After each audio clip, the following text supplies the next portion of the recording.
जो पैसा तिजोरीतून खर्च झाला, जाण्याचा खर्च झाला, हा जनतेच्या पैशाचा अपव्यय यांनी केलाच. पण त्याहीपेक्षा मोठी फसवणूक अशी आहे की त्या भावनेशी खेळले. असं भावनेशी खेळणं हा कुणालाही अधिकार नाही.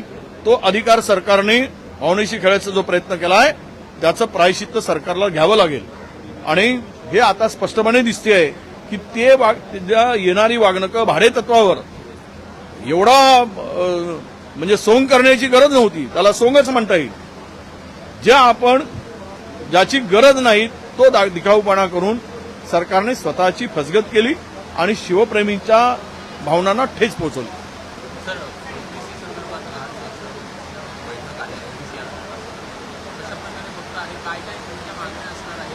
नाही, आजची बैठक जी आहे त्या बैठकीच्या संदर्भात अजून स्पष्टता नाही आणि ती बैठक आजचं सभागृहाचं कामकाज तहकूब झालेलं दिवसभर